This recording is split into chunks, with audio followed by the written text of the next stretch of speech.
So if there's a path I would never want to cross, it's Glenn's portrayal of Jim Balsley. I think Ari Gold would fold in an intensity match. Yeah. Before I get into the nuts and bolts of this film, Glenn, I'm curious about your process of striking fear, and if you can recall a moment when you thought maybe this might be working. Well, I mean, by the way, I love the idea of getting the character of Jim Balsley and the character of Ari Gold in a room together. It's like the most Or even on the insufferable, phone. the Yeah. most insufferable conversation ever. I'm not sure. It's like, I guess it really felt like it was clicking when it felt like the energy between us as actors, where it felt like we were really kind of communicating and listening. Mhm. Those first couple days, you're kind of, I think for me at least, I think I might have been kind of doing my thing a little bit and then realizing like, oh, because you spend so much time preparing for a film sort of by yourself. And certainly I was having conversations with Matt, and Jay and I had met and we had rehearsed and, stuff like that. But it took me a second to kind of get out of my own head a little bit and just kind of relax into the space and trust that all the work that I'd done was going to be there, even though I was paying more attention to Jay than to myself. Because I think for this first couple of days, I think there was a little bit too much self-awareness on my part. But so I think it was once, just maybe a couple days in when I felt like I personally started listening better. That's when it started to really click for me. Gotcha.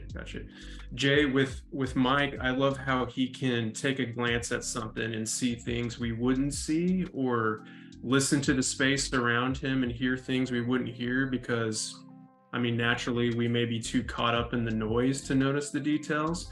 And he can like diagnose something, disassemble it, and just go about it all so quietly. What did looking into Mike's window, his view of the world, maybe unlock for you creatively or personally? That's a lovely question. The short answer is just kind of inspiration. It's part of the challenge of acting is the goalposts that are within you that kind of float, and you are trying to find true north kind of the whole time, and you hope to God that the director is capturing moments where they know that you're there, or moments that whatever that search is going to be useful on screen for something. So when you have somebody like this guy who for whom the parameters are pretty fucking vivid and clear, he lives in a black and white world. He is not a man in our movie, he's not a man with a ton of like nuance. Something is good or bad, something is worth doing or it isn't. Somebody, you know what I mean? And so this kind of purity and this sort of like singularity of vision is like, it's such an exhilarating kind of starting off point. It's a great place. It's a great baseline to start from.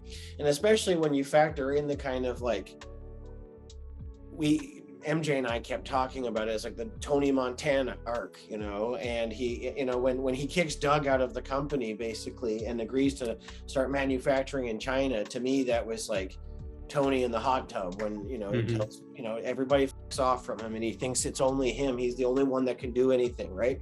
And then Mike kind of comes back down, not to where he started, but certainly not there either. And so, yeah, it's big sort of primary colors in a really kind of fun, weird, uncomfortable package. And so like, yeah, just an absolute treat as an actor. Good. I'm happy to hear that. I feel like I personally latched onto the verbal tennis match between Mike and Jim when Jim says, "Have you ever heard the saying, perfect is the enemy of good?" And then Mike saying, good enough is the enemy of humanity. And it's just one of those like, oh shit moments. Like, and this movie has plenty of them.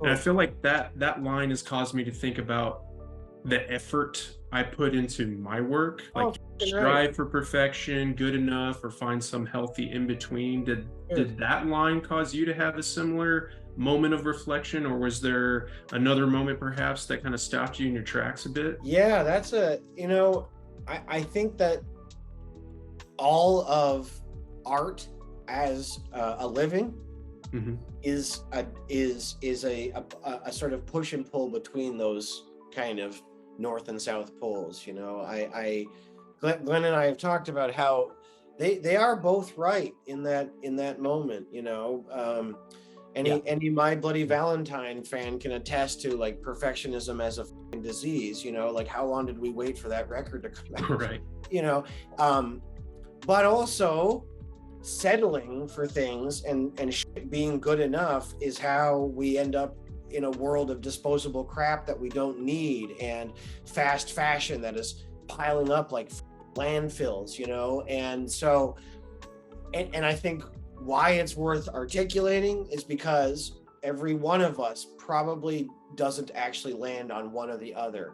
We are both of them at different times, and I think that it's like, I think perfectionism is an impossibility, but I think mediocrity is a disease. So somewhere in there is hopefully stuff you care about, right? And one thing that I've learned, an important lesson for me in my career, is just because I don't like a thing I did, doesn't mean that it isn't somebody else's special thing. You know, I have had people give me love and tell me that this something I did was their favorite movie or TV show or whatever, and it was something that I had unrelenting negative opinions about, something that I would talk shit about constantly in my personal life, right? And then I met people who told me how much they liked it, and I thought, how shitty would that be for me to step on that with my own personal fucking selfish shit from being in the middle of it? Mhm. Once a thing is out there, the creator shouldn't. That's where that ends for them. It's the world. Not ours thing. anymore. Yeah, it's not ours. And if the world likes it, that's all that matters. And a lot of your favorites, I'm sure behind the scenes, somebody thought they were settling. Somebody thought it was mediocre. Things that you hated, probably somebody strived for perfection on, you know? And so they're both right, I guess. I mean, I think finding the balance between those two things is probably the closest you can come to actually achieving something great consistently. However, sometimes I'm sure amazing things have been made from people who are striving for perfection, insisted on perfection, and actually achieved it. You know, Stanley Kubrick is a perfect example. Exactly. Right? Yeah. You know, that there's an example of a perfectionist who drove everybody crazy and then proved that he was right every single time. Every time. Yeah.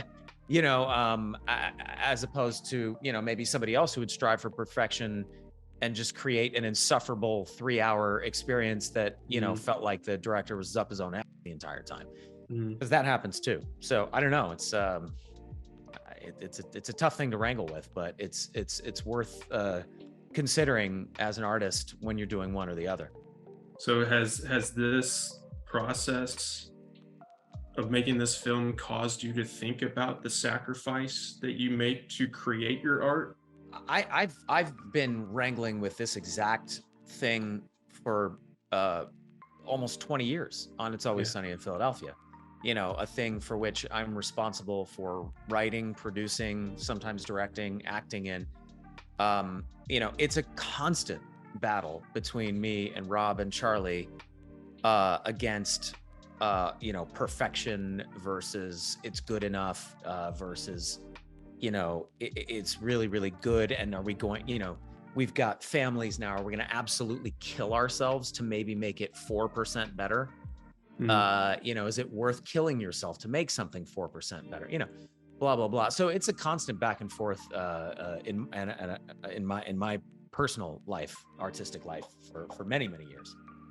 When you both were reading the script or perhaps shooting, was that strong sense of poetry in this narrative apparent? Like there are lines of dialogue in this, such as co-CEO and they're idiots, that have arcs in this too.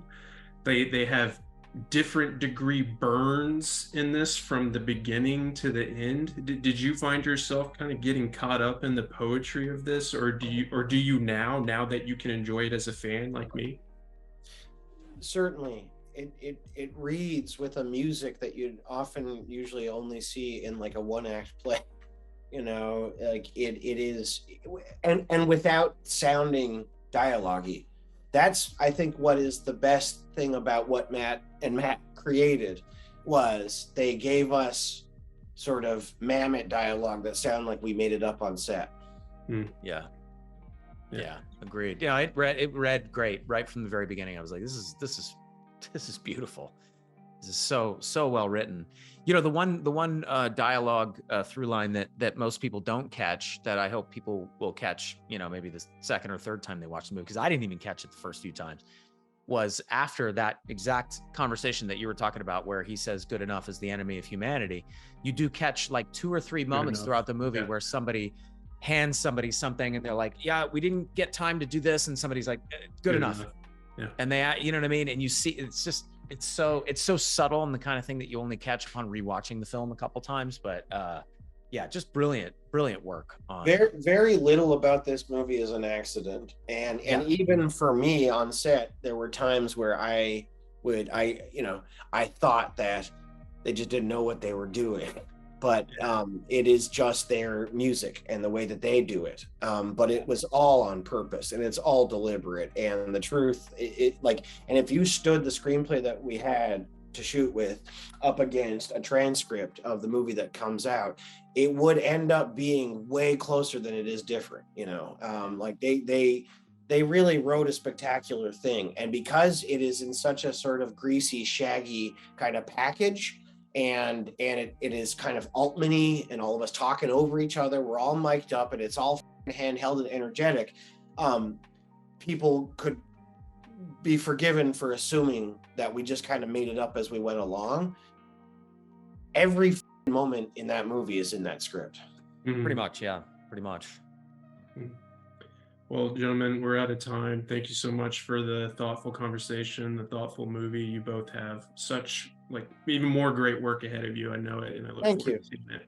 Thank you for the lovely questions and the kind words. Yeah, appreciate it, man. Thank you so much. Take it easy. Have a nice day. Bye. You too.